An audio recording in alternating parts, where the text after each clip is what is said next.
words. They're not just sounds we make or marks on a page. They're alive, pulsing with energy, carrying the weight of our thoughts and emotions. I've seen words lift people from the depths of despair, ignite revolutions, and bridge chasms between hearts.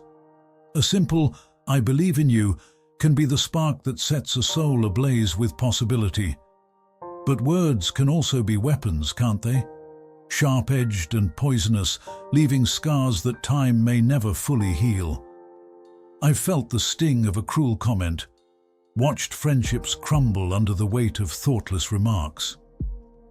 It's a sobering reminder of the responsibility we bear each time we open our mouths or put pen to paper. You know what really gets under my skin, though? Empty words, hollow promises, those pretty little lies people tell because they think it's what you want to hear. "I'll always be there for you," they say, their voice dripping with false sincerity.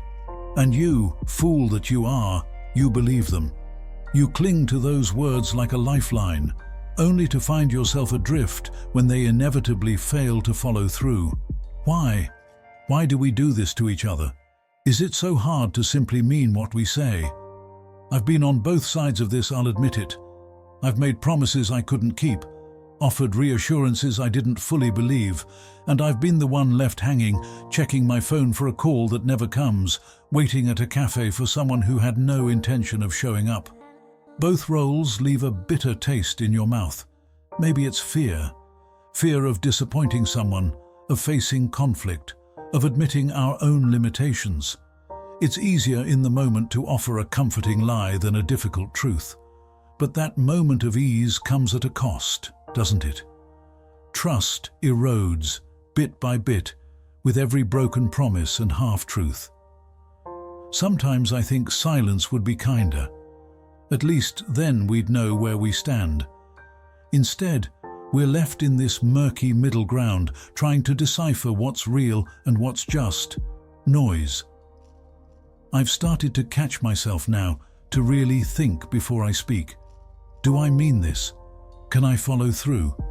Because words aren't just words. They're commitments. They're pieces of ourselves we're offering to others.